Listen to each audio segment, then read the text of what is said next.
नमस्कार के साथ में मैं एक बस के आगे खड़ा हूँ, बस के साथ में जिनका चित्र है, वो सोलर मैन ऑफ इंडिया के रूप में भी जाने जाते हैं, उनको सोलर गांधी का टाइटल भी मिला है।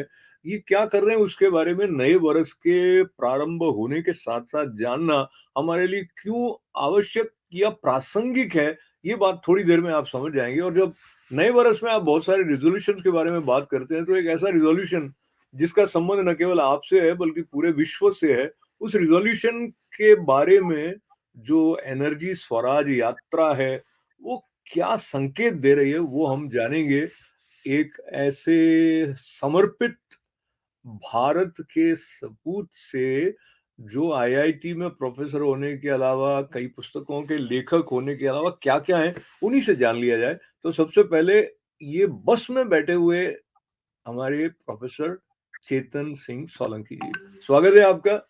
नमस्कार। नमस्कार, नमस्कार। बहुत-बहुत धन्यवाद मुझे इनवाइट करने के लिए।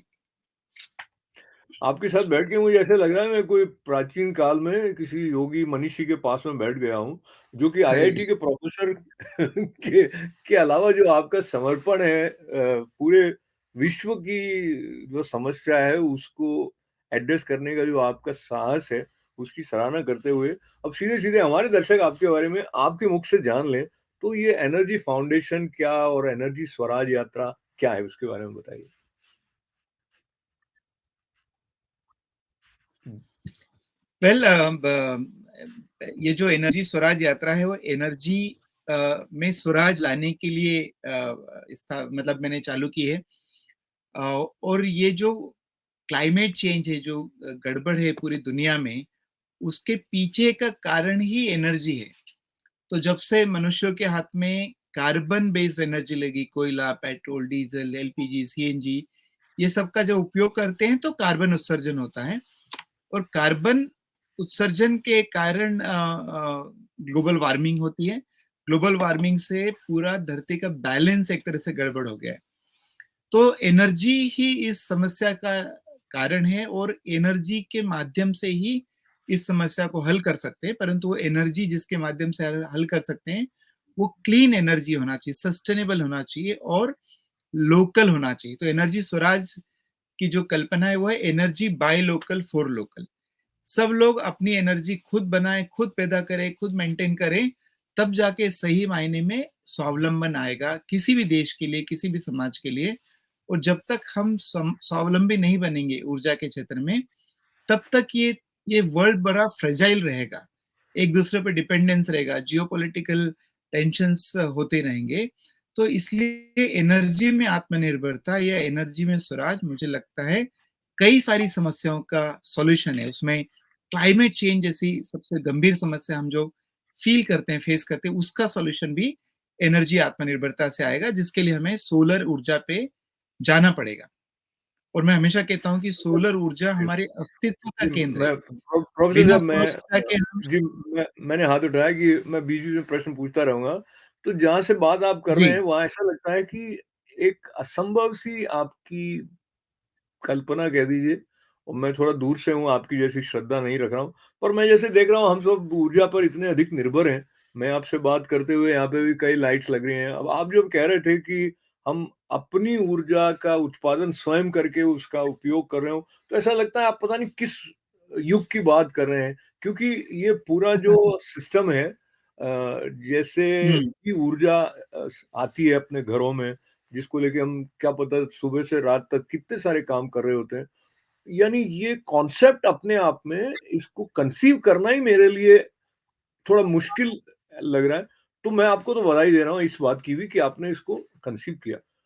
और दूसरी वाली जो बात है कि ये व्यावहारिक रूप से रियलाइज़ होगा, वो अभी भी ऐसा लग रहा है कि आपके अंदर ये विश्वास आया है, वो कहाँ से आ गया है या अगर 1 इंच भी हम उस दिशा में बढ़ पाते हैं, फिर आप बात सिर्फ़ भारत की नहीं कर रहे हो, आप पूरे विश्व की बात कर रहे हो। बिल्कुल। कुछ-कुछ बातें कभी-कभी विद्यार्थी लंबे-लंबे प्रश्न पूछते हैं, ऐसा मान लीजिए, लेकिन जब हम ग्लोबल वार्मिंग, क्लाइमेट चेंज इत्यादि की बात सुनते पढ़ते हैं, तो पहले आपसे थोड़ा ये समझा जाए कि ये क्लाइमेट चेंज आप किसको कह रहे हैं? क्या है ये? वेल हाँ, मतलब ये इम्पोर्टेंट है समझना, क्योंकि सब लोग क्लाइमेट चेंज वर्ड का यूज़ करते हैं, तो मैं हमेशा कहता हूँ क्लाइमेट चेंज मतलब क्या? सो बेसिकली जो एनर्जी का उपयोग करने से हमने एक तरह से ग्लोबल वार्मिंग कर दी, क्योंकि जो कार्बन डाइऑक्साइड हम एमिट करते हैं वो ग्रीन हाउस गैस कहलाती है, और ग्रीन हाउस गैस का काम होता है एनर्जी को ट्रैप करना। उससे धरती का तापमान बढ़ गया है, और जैसे 1.1 डिग्री सेंटीग्रेड बढ़ा या 2 डिग्री फ़ारेनहाइट बढ़ा है, कई लोगों को लगता है ये छोटा इंक्रीज़ है तापमान में, पर मैं हमेशा एग्ज़ाम्पल देता हूँ कि मनुष्य के शरीर का तापमान 97-98 डिग्री फ़ारेनहाइट होता है, और मात्र 2 डिग्री बढ़ जाए, 100 डिग्री फ़ारेनहाइट हो जाए, तो हम बोलते हैं शरीर को बुखार आया है। अभी धरती का तापमान 1.1 डिग्री सेंटीग्रेड या करीब 2.1 डिग्री फ़ारेनहाइट बढ़ चुका है, तो ये कहना अतिशयोक्ति नहीं है कि धरती को बुखार आया है। और जैसे अच्छा, हमें बुखार ये आता है तो हम क्या करते हैं, ये फिर से बैलेंस। जी, जी। एक एक सप्लीमेंट्री क्वेश्चन आया। तो ये कैसे मेजर करते हैं कि तापमान बढ़ गया और कितने समय में बढ़ा है, वो भी एक प्रश्न है। और दूसरा, आपने बिल्कुल। कभी पहले 2018 में क्या 1.5 डिग्री सेल्सियस बढ़ गया था, ऐसी कोई बात थी? अभी जो आप बता रहे हैं वो अलग है, तो क्या ये परिवर्तन होता रहता है? नहीं, ये तो 1850 में, उसके पहले आप हज़ारों साल का तापमान देखेंगे तो वो कांस्टेंट था। मतलब उसका थोड़ा बहुत जो वेरिएशन होता था, परंतु ये खास करके पिछले 70-80 सालों में CO2 का लेवल एकदम से बढ़ा और तापमान भी बढ़ने लगा है। ये वेल रिकॉर्डेड है, तो दुनिया भर में लोग तापमान मेज़र करते हैं, कहीं ठंडा है, कहीं गर्म है, कहीं दिन है, कहीं रात है, वो सबका एवरेज निकालते हैं। तो जो एवरेज तापमान धरती का हुआ करता था 1850 में, उसकी तुलना में अभी ये 1.1 डिग्री बढ़ा है। 1.5 डिग्री यदि हम टच कर गए, तो विश्व के सारे क्लाइमेट साइंटिस्ट बोलते हैं, और बड़ी-बड़ी रिपोर्ट आ रही है अभी, आईपीसीसी जो बहुत क्रेडिबल बॉडी है, inter governmental panel on climate change, उसकी एक 2018 की रिपोर्ट है, global warming of 1.5 degree centigrade. तो 1.5 डिग्री सेंटीग्रेड पे जो चेंज है क्लाइमेट में, वो इरिवर्सिबल होना चालू हो जाएगा, और 2 डिग्री होते-होते पूरा इरिवर्सिबल हो जाएगा। इसका मतलब क्या? 2 डिग्री यदि हो गया, उसके बाद यदि पूरी दुनिया के लोग साधु संत बन जाएँ और डिसाइड करें कि अब हम एक लंगोट पहन के जिएँगे, कुछ नहीं करेंगे धरती पर, फिर भी क्लाइमेट को रिवर्स नहीं कर सकते। इसलिए हमें हर संभव प्रयास करना चाहिए, ताकि ग्लोबल टेम्परेचर 1.5 या ज़्यादा से ज़्यादा 2 डिग्री के नीचे ही रहे। तो ये प्रोफ़ेसर सोलंकी साहब से मैं बात कर रहा हूँ, सोलर गांधी भी उनको संज्ञा मिली है, और सोलर के सैनिक उनको बताया जाता है। तो क्लाइमेट के बारे में बात करने के साथ-साथ इनके व्यक्तिगत उपलब्धियों की चर्चा हम धीरे-धीरे करेंगे। पर पहले थोड़ा इस कॉन्टेक्स्ट में ये समझा जाए कि ये क्लाइमेट चेंज हो क्यों रहा है? आपने थोड़ा बहुत बताया है, लेकिन उसको थोड़ा और खुलासा करके बताएँ कि इतने तीव्र गति से जो ये चेंजेस हुए हैं 1850 के बाद में, अगर हम हज़ारों वर्षों का धरती का इतिहास देखें तो ये इतना लंबा समय नहीं है, मतलब क्या 150-200 हुँ, हुँ। साल हुए। एक दूसरी बात और मैं जोड़ देता हूँ, हम में से बहुत सारे लोग स्वार्थी होते हैं, ऐसा कहना किसी तरह का मतलब किसी को मैं बुरा करने के लिए नहीं, कि मैं अपने लिए हम सोचते हैं मेरा तो निकल जाएगा, तो हम कई बार अपने आने वाली पीढ़ी के बारे में सोचते नहीं। आप न केवल आने वाली पीढ़ी बल्कि उसके आने वाली पीढ़ी, बल्कि जो धरती के वंशज हैं उनके बारे में आप सोच रहे हैं। इसके लिए मैं आपको बधाई दे रहा हूँ। मेरी बधाई लेते-लेते आप लेकिन हमें बताते रहें कि ये क्लाइमेट चेंज चलिए। चेंज हुआ क्यों है? जी, धन्यवाद। बहुत सिंपल सी बात है कि मैंने कहा ना कि हमारे हाथ में जब से ये कार्बन आधारित स्रोत लगे, मैं कहता हूँ लोगों को कि अच्छा, आप कार्बन उत्सर्जन करते हो? तो कई लोगों को फ़ील नहीं आता कि जब हम एलपीजी जला रहे हैं अपने किचन में, जो कार्बन से बनी, तो हम कार्बन उत्सर्जन कर रहे हैं। जब हम ब्रश करते हैं, तो ब्रश करने के लिए टूथपेस्ट को मैन्युफैक्चर करना, पैकेज करना, ट्रांसपोर्ट करना, टूथब्रश बनाना, वॉश बेसिन बनाना, मोटर बनाना, ओवरहेड टैंक बनाना, ये सब में एनर्जी लगता है। तो हम टूथपेस्ट कर रहे हैं, टूथब्रश कर रहे हैं, इसका मतलब हम कार्बन एमिशन कर रहे हैं। यदि हम ट्रैवल कर रहे हैं, तो हम पेट्रोल डीज़ल का उपयोग कर रहे हैं, तो हम कार्बन एमिशन कर रहे हैं। यदि हम कपड़े पहन रहे हैं, तो हम कार्बन एमिशन कर रहे हैं, क्योंकि कॉटन को पैदा करना, प्रोसेस करना, तो एक तरह से मॉडर्न लाइफ का हर सेकंड हम कार्बन एमिशन उत्सर्जन कर रहे हैं। हमारे मॉडर्न लाइफ का हर स्क्वायर इंच जगह है, वो कहीं न कहीं एनर्जी का टच है। तो क्यों क्लाइमेट चेंज क्यों हो गया? क्योंकि हम इतनी ज़्यादा कार्बन ऊर्जा पे डिपेंडेंट हो गए हैं कि पर्यावरण में करीब 50% आज की तारीख में 50% एक्स्ट्रा कार्बन डाइऑक्साइड है। और वो 50% एक्स्ट्रा कार्बन डाइऑक्साइड 50% एक्स्ट्रा गर्मी को ट्रैप कर रहे हैं। और उसके कारण जैसे मैंने कहा बुखार आ गया तो बैलेंस गड़बड़ हो गया, कहीं ज्यादा बाढ़, कहीं ज्यादा सूखा, कहीं जैसे अभी कैलिफोर्निया में 3-4 महीने पहले ड्रॉट था वहां पे, अभी देखो इतना तूफान हुआ है स्नो का। तो ये कितनी विषम विपरीत परिस्थितियां हैं। और यही क्लाइमेट चेंज है, बहुत बड़ा इम्बैलेंस और हाई इंटेंसिटी और हाई फ्रीक्वेंसी के साथ में ये इम्बैलेंस का होना, यही क्लाइमेट चेंज है। और ये सिर्फ और सिर्फ कार्बन उत्सर्जन के कारण हुआ है। तो ये कार्बन उत्सर्जन है, ये मैंने प्रश्न उठा दिया है कि ये इसका उत्तरदायित्व किसके ऊपर जाता है? जैसे कहते हैं दोषारोपण करने की हमारी एक वृत्ति रहती है। तो मैं से एक आम विचार जो आता है, भई मुझे जैसी व्यवस्था मिली है मैं वैसे जी रहा हूँ। अगर मुझे हम्म, इस तरह की गाड़ी मिली है तो मैं वो चला रहा हूँ। अगर मुझे हम्म, हवाई जहाज यात्रा करनी है, वो कार्बन एमिशन करती है, नहीं करती है, उसके बारे में मेरा तो कंट्रोल नहीं था। एज़ इंडिविजुअल मैं ये सोचता हूँ। तो मैं ट्रू। ये अपने आप को बरी कर देता हूँ। एक मैं मतलब मैं सोचता हूँ मेरा मतलब एनीबॉडी कि मेरा तो इसमें कुछ है नहीं।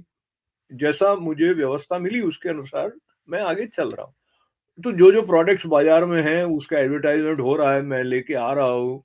तो ये जो एक सज्जन हैं, जो कि एक बस लेकर निकल पड़े हैं और उनको हम चाहे सोलर गांधी कहो, चाहे सोलर सैनिक कहो, ये कुछ भी करेंगे, इससे कुछ संसार में बदलाव इस पैमाने का हो जाए, वो संभावना नहीं लगती है। तो मेरे प्रश्न को फिर से वहाँ पर ले जाते हैं। आपकी दृष्टि में क्या जो एंटरप्रेन्योर्स हैं, जो साइंटिस्ट टेक्नोलॉजी के द्वारा हमारे जीवन को सुविधापूर्ण बनाने के लिए प्रोडक्ट्स लेके आए हैं, वो रिस्पॉन्सिबल हैं। जो पॉलिटिशियंस हैं, जो कि पॉलिसीज़ फ्रेमवर्क तैयार कर रहे हैं, वो रिस्पॉन्सिबल हैं। अ, मैं ज़्यादा वेल नहीं आई बोलते हुए मीन ये और कह देना चाहता हूँ, अगर वो रिस्पॉन्सिबल हैं, तो मैं एक आम आदमी सोचूँगा कि ये तो अपनी यात्रा ठीक है, ये कर रहे हैं, ज्ञानी आदमी है, मेरा तो कोई होएगा नहीं कॉन्ट्रिब्यूशन। जी। वेल ये मैं चूँकि मैं पिछले 2 साल से इस बस में रह रहा हूँ और करीब मैं 700 लेक्चर लिए मैंने अलग-अलग जगह। मैं एक ही चीज़ पूछता हूँ, अच्छा ये क्लाइमेट चेंज हो गया है तो किसने किया है? यू नो लोग क्या बोलते हैं? हमेशा बोलते हैं कि अच्छा ये ह्यूमन्स ने किया है, मैंने थोड़ी किया है। मैं बोलता hello, you are the human. फिर बोलते हैं सोचते हैं हाँ, हमने किया है। फिर मतलब नहीं, हमने नहीं किया है क्योंकि आपने जैसा सही कहा, जब हम बोलते हैं तो रिस्पॉन्सिबिलिटी मेरी नहीं होती, सबकी हो जाती है और हम उससे पल्ला झाड़ लेते हैं। मैं बोलता हूँ कि अच्छा खाना कौन खाता है? तो मैं खाता हूँ। अच्छा इस समय लाइट का उपयोग कौन कर रहा है? मैं कर रहा हूँ। कपड़े किसने पहने? मुझे पहने। ट्रैवल कौन करता है? मैं करता हूँ। आनंद कौन लेता है? मैं लेता हूँ। इसलिए मैं ही वो व्यक्ति हूँ जो एनर्जी का उपयोग करता है, मटेरियल का उपयोग करता है और मैंने ही क्लाइमेट चेंज किया है। ये समझना बहुत ज़रूरी है और मेरे हर लेक्चर में लोगों को मैं यही एहसास दिलाता हूँ कि सरकारों ने नहीं किया क्लाइमेट चेंज, इंडस्ट्री ने भी नहीं किया। भाई इंडस्ट्री ने टूथपेस्ट बनाया पर फाइनली यूज़ तो आपने किया। आपने किसी ने गल ज़बरदस्ती थोड़ी किया, इंडस्ट्री ने गाड़ी बनाई, पर आपने डिसाइड किया कि मैं गाड़ी यूज़ करूँगा, इतना ट्रैवल करूँगा। तो अल्टीमेटली हर व्यक्ति, चाहे वो अमीर हो या गरीब हो, चाहे वो अमेरिकन हो या अफ्रीकन हो या इंडियन हो, हर व्यक्ति जो एनर्जी को यूज़ करता है, वो क्लाइमेट चेंज करता है और आज के मॉडर्न वर्ल्ड में 99.9% लोग एनर्जी का उपयोग करते हैं। इसलिए हर व्यक्ति क्लाइमेट चेंज का ज़िम्मेदार है और हर व्यक्ति को ठीक करने के लिए कुछ न कुछ करना चाहिए, ऐसा मुझे लगता है। और इसीलिए मैं यात्रा निकाली। मुझे लगता है कि सरकारों की पॉलिसी से ये ठीक नहीं हो सकता है। पिछले देखो 25 साल में क्या-क्या नहीं हुआ दुनिया में, क्योटो प्रोटोकॉल साइन हुआ, कॉप मीटिंग हर साल होती है, पेरिस एग्रीमेंट हुआ, thousands of NGOs are working, but fact ये है कि क्लाइमेट चेंज ना तो स्लो हो रहा है, ना रुक रहा है, बल्कि एक्सेलरेट हो रहा है। और उसका कारण है कि हम ठीक से समझते भी नहीं कि मैंने किया है और किस और कारण क्या है, रूट क्या है और ना तो पर्याप्त प्रयास करते हैं। इसलिए मुझे लगता है कि एक जन आंदोलन होना चाहिए। हर व्यक्ति को, समाज के लिए नहीं, देश के लिए नहीं, पर्यावरण के लिए नहीं, पर कम से कम अपने बच्चों के खातिर अपने बच्चों को जीने लायक छोड़ के जाएँ। कम से कम इसलिए इस बात पे एग्री करें और क्लाइमेट करेक्शन की दिशा में एक्शन लेना चालू करें। तो बहुत आप जब बात कह रहे थे तो बीच में आपने कहा कि हर एक को ठीक करना चाहिए। तो ऐसे विनोद में कह रहा हूँ, लोग सोचेंगे आप कह रहे हो कि आप उनको ठीक कर दोगे, जबकि आप कह ही रहे हो कि वो मिलकर क्लाइमेट को ठीक करें। तो अब फिर सवाल ये आया कि मैं कर क्या सकता हूँ? ये सवाल इसलिए भी महत्वपूर्ण हो जाता है क्योंकि जैसा मैं पहले कहा था, हम चाहे विक्टिम मेंटालिटी से नहीं भी ऑपरेट कर रहे हो, पर हमें ये लगता है कि भई मैं तो नहीं हूँ रिस्पॉन्सिबल, तो हाँ। कोई और ही है, वो तो कोई और ही है। और दूसरा ये भी लगता है कि मैं कितना छोटा-सा हूँ, मेरे करने से क्या होगा? दोनों बातें हैं।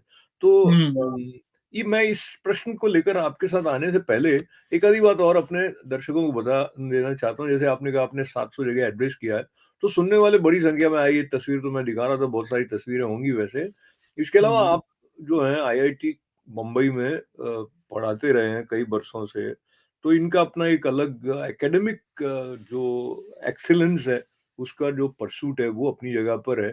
पर इनका जो बस है उसके आगे मैंने देखा था, ये देखिए आप, इसमें स्वामी विवेकानंद भी दिख रहे हैं। तो इस स्वामी विवेकानंद का सा कटआउट है ना वो? जी, ठीक है। जी। हाँ, बिल्कुल, उससे दिख रहे लगता है चल रहा कि उससे लगता है कि एक आध्यात्मिक दृष्टि से जो भारत का एक संदेश है विश्व के लिए, वो भी कहीं न कहीं ये वैज्ञानिक मन वाले चेतन सिंह सोलंकी के भीतर अनुनादित हो रहा है। तो और सोलर अलायंस इंटरनेशनल जो है, उस पर इनिशिएटिव भारत का प्रधानमंत्री नरेंद्र मोदी जी के नेतृत्व में अभी हुआ है, और तो पूरे विश्व के तरफ सोलर एनर्जी की जागरूकता बढ़ाने में भारत एक महत्वपूर्ण भूमिका निभा रहा है। मैं फिर से जाऊँ चेतन जी के पास, उसके पहले ये भी है कि इनकी कई सारी किताबें हैं। जैसे एक आधी मुझे नेट पर ये मिली, सोलर फोटोवोल्टेइक्स, और एक किताब आपकी और जो है उसका नाम क्या नाम था? उम, आप ही बता दीजिए, मैंने कहीं लिखा था। आपने कई हाँ, किताबें लिखी हो। एनर्जी स्वराज जी। एक तो मेरी ये किताब है technology and systems manual for technicians, trainers and engineers हैं। हाँ, हाँ। और ये मेरी जो नॉन टेक्निकल बुक है वो है energy Swaraj, my experiments with solar truth. मेरे ये सोलर के गांधी साथ। ये तो मुझे गांधी जी की याद दिला रहा है, इसीलिए आपको सोलर गांधी कहते हैं, क्योंकि माय एक्सपेरिमेंट सोलर ट्रुथ लिखे उन्होंने, माय एक्सपेरिमेंट विद ट्रुथ कर दिया था उन्होंने जनरल। तो जी। अब हम हमारी बात की श्रृंखला को आगे ले जाने से पहले सोलर ट्रुथ क्या है? वेल मतलब क्या है कि दुनिया भर में लोग सोलर एनर्जी का प्रचार प्रसार कर रहे हैं, यूज कर रहे हैं। हमारे देश में भी मोदी जी काफी उसको प्रचार करते हैं। पर मेरा ऐसा कहना है कि देखो, दो अस्तित्व के नियम हैं। यदि दुनिया में मनुष्य जीवन को बना के रखना है, बचा के रखना है, तो दो नियम हैं जो हमें पालन करना ही पड़ेंगे, चाहे कितना भी साइंस और टेक्नोलॉजी डेवलप कर लें, चाहे चांद पे चले जाएं, मार्स पे चले जाएं। पहला नियम तो ये है कि धरती खुद सीमित है, धरती के सारे संसाधन सीमित है, इसलिए हमारी जरूरतें सीमित होना चाहिए। गांधी जी ने उसको बहुत खूबसूरत तरीके से कहा था कि दुनिया में सबकी जरूरत के लिए पर्याप्त है, किसी के लालच के लिए नहीं। तो यदि जब तक हम हमारी जरूरत को सीमित नहीं करेंगे, तब तक हम धरती पे कभी भी सस्टेनेबल जीवन नहीं बना सकते। तो लिमिट योर कंजम्पशन, ये मेरा पहला नियम है। दूसरा, लोकलाइज योर प्रोडक्शन। क्योंकि सब कुछ सीमित है दुनिया में, सारे संसाधन सीमित है, तो यदि कोई एक व्यक्ति ज्यादा कंज्यूम करेगा तो तभी संभव है जब किसी एक व्यक्ति को कम मिलेगा। तो उससे देश में इनिक्विटी बढ़ती है, असमानता बढ़ती है, हिंसा बढ़ती है। और पिछले 40 सालों में देखो, साइंस बढ़ रहा है, टेक्नोलॉजी बढ़ रही है, इकोनॉमी बढ़ रहा है, परंतु प्रेम भाव नहीं बढ़ रहा है, भाईचारा नहीं बढ़ रहा है, बल्कि वॉयलेंस बढ़ रहा है। तो ये limit your consumption in localise your production, ये अस्तित्व के नियम है। तो जब सोलर की बात करते हैं, तो सोलर के उपयोग में भी हमें यही नियम लगाना पड़ेंगे। आप आंधाधुंध सोलर का उपयोग नहीं कर सकते, नहीं तो फिर पछताने वाले। जैसे हमने कभी ग्रीन रिवॉल्यूशन किया तो बहुत सेलिब्रेट किया, हम बोलते हैं आज नहीं नहीं अच्छी बात नहीं, ऑर्गेनिक खाना चाहिए। कभी न्यूक्लियर को हमने डेवलप किया तो बहुत सेलिब्रेट किया, टेक्नोलॉजी इज अ बून। आज हमें लगता है पता नहीं कौन पागल व्यक्ति कब बटन दबा दे और क्या हो दुनिया का। तो सोलर का ब्लाइंड उपयोग भी खतरनाक हो सकता है आने वाले समय के लिए। इसलिए सोलर की जरूरत को भी अवॉइड करना चाहिए, कम करना चाहिए। तो मैंने एक नियम बनाया 3 स्टेप में। यदि आपको सोलर पे तो जीवन को ले जाना पड़ेगा, कोई तरीका नहीं है। कार्बन ऊर्जा को छोड़ के 100% सोलर पे जाना पड़ेगा, पर उसको जाने के लिए 3 स्टेप है। AMG, avoid, minimize, generate. पहला काम है अवॉइड करो एनर्जी का उपयोग, भले ही सोलर एनर्जी क्यों ना हो। तो मैंने कपड़े प्रेस करना बंद कर दिया है, मेरे घर में रेफ्रिजरेटर नहीं है, गीजर नहीं है, एसी नहीं है। और मैं दुखी भी नहीं हूँ और मैं गरीब भी नहीं हूँ, और मैं हमेशा लोगों को उदाहरण देता हूँ कि मेरी शादी में 20 साल हो गए, मुझे अभी तक तलाक भी नहीं मिला है। मतलब और भी लोग करेंगे तो कुछ होगा नहीं। और चीज़ें तो छोड़ो, आपको तलाक तक नहीं मिला है, आप ये कह रहे हैं। तो कुछ नहीं होगा, मतलब ये कहने का मतलब अवॉइड पॉसिबल है, अवॉइड करो।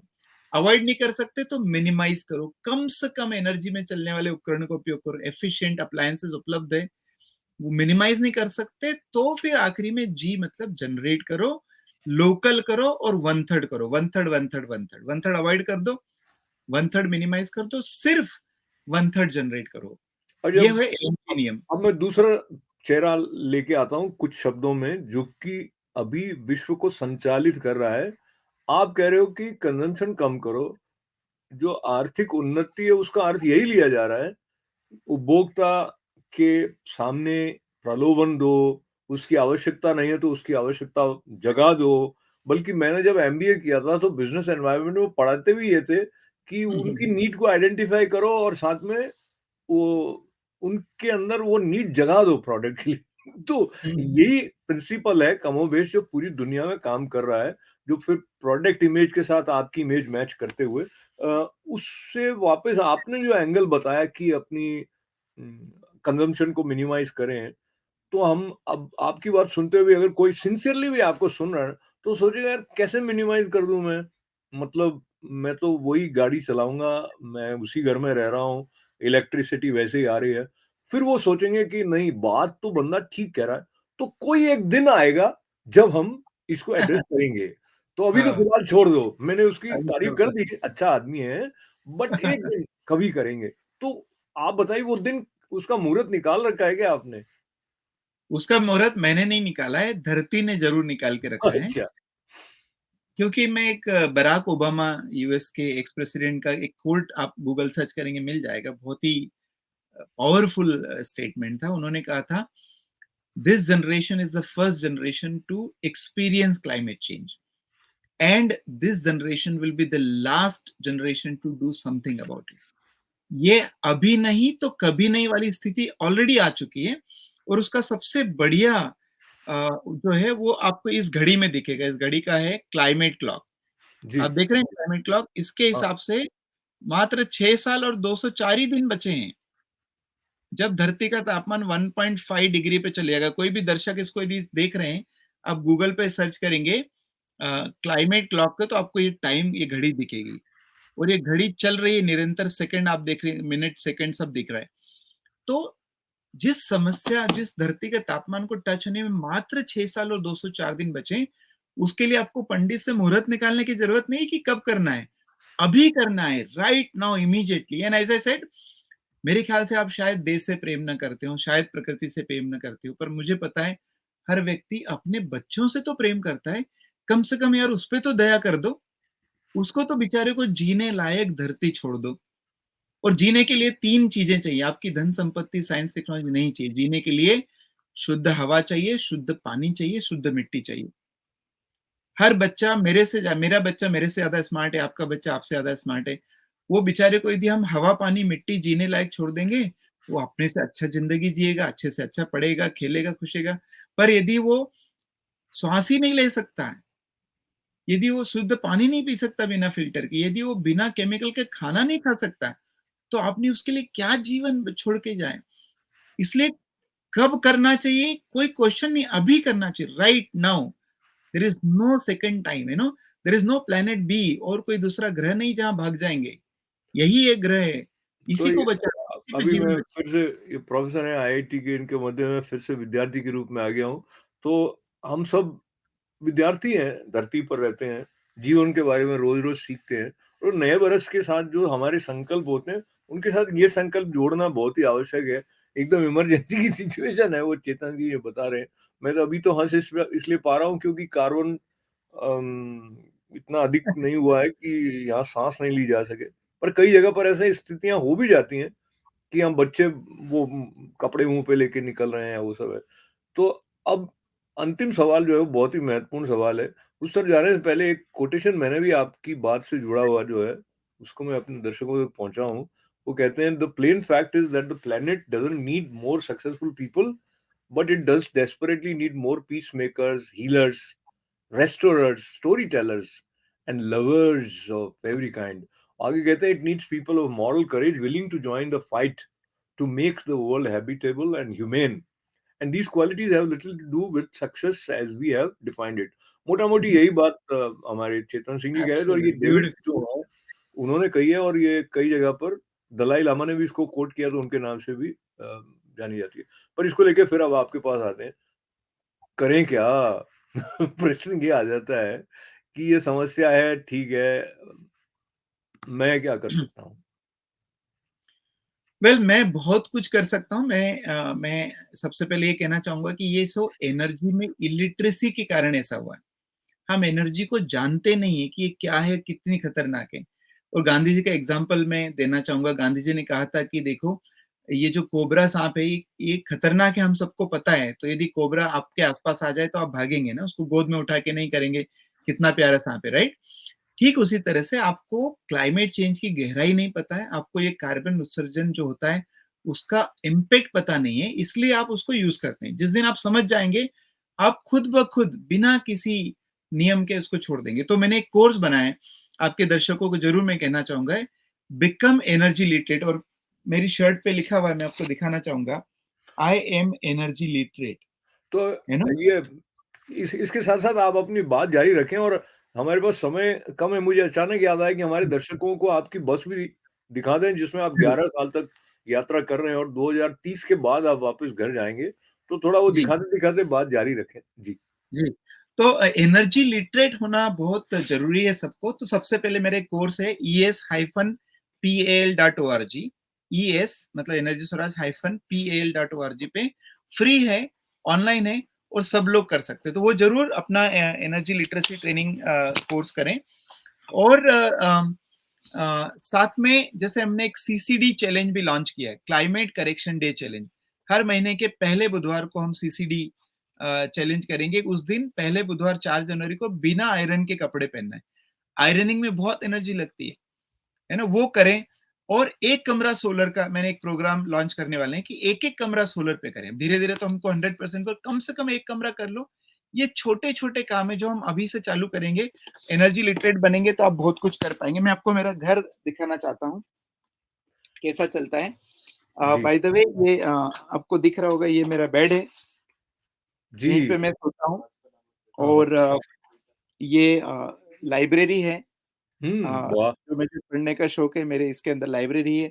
हुँ, ये जो टेबल है जिसके ऊपर मैं बैठ के आपसे चर्चा कर रहा था, तो मेरा ऑफ़िस हो गया एक तरह से। ये हुँ। गेस्ट के लिए भी मैंने बना के रखा है, तो यहाँ पे क्या गेस्ट है, बात है! एक जी। रेलवे बर्थ जैसा है, यहाँ पे एक और बर्थ आ जाती है। अच्छा, अच्छा। इधर ये मेरा पानी का फ़िल्टर दिख रहा होगा अब यहाँ पे, बिना हाँ, हाँ। इलेक्ट्रिसिटी पानी का फ़िल्टर है। हुँ, ये जो मैप है जहाँ पे अभी तक मैं यात्रा कर चुका हूँ, कहाँ-कहाँ जा चुकी है। नीचे यात्रा की समरी है, आप देख पा रहेंगे आज 762 दिन हो गए हैं, हाँ, हाँ। 2925 दिन बाकी हैं। क्या बात है! इधर एक और लाइब्रेरी है। हुँ, देखेंगे एक छोटा-सा मंदिर है। हुँ, हुँ, हुँ। और एक नीचे गार्डन भी छोटा-सा रखते हैं, पौधे। वाह! अम, तो बहुत सारे इसी घर में है। ये हमारा किचन है। किचन में आप यहाँ देखेंगे वॉश बेसिन है। अभी-अभी हमने आज खिचड़ी बनाई है, हम खाने वाले हैं। बहुत अच्छा है, बहुत ये सोलर पे चलता है। एक जी, एग्ज़ॉस्ट फैन है। बाकी जी, जो जो घर का सामान होता है, रसोई का सामान वो है। हुँ, इधर हमारा वॉशरूम है, सामने की जी, तरफ। जी। तो जी बहुत ही बढ़िया। तो चेतन जी, मैं आपसे निवेदन करूँ कि आपके स्थान की तरफ वापस चलते हैं, जी, और खिचड़ी खाने के और आपके बीच में हम अधिक समय नहीं रहने वाले हैं। ऐसा अ, आपको प्रसन्नता वाला समाचार देते हुए, बहुत बातें आपसे करनी रह भी गई हैं, लेकिन वो एक बात मैं सिर्फ़ मेंशन ही कर रहा हूँ, अभी समय उसकी इजाज़त नहीं देगा। आपने सोलर एंटरप्रेन्योर्स के लिए भी कुछ कोर्सेज़ कराए थे हैंड्स ऑन ट्रेनिंग के, उसकी चर्चा हम अगली बार करेंगे, और विद्यार्थी किस तरह से सोलर एम्बेसडर स्टूडेंट आपने बनाए, वो भी आपसे अगली बार हम समझेंगे। तो फिलहाल समय का सम्मान आपके साथ करते हुए बहुत सारी आपको बधाइयाँ, मंगल कामनाएँ, धन्यवाद इत्यादि, इत्यादि अर्पित करते हुए नए वर्ष की आपके पूरे दल के लिए बहुत सारी मंगल कामनाएँ। तो नए बरस का हमारा संकल्प है कि एनर्जी कंज़म्पशन के बारे में सजग रहेंगे, पृथ्वी के प्रति अपने कर्तव्य को निभाएँगे। बहुत-बहुत धन्यवाद है। नमस्कार। बहुत-बहुत धन्यवाद। आपको भी सभी सुनने वालों को नए वर्ष की हार्दिक शुभकामनाएँ।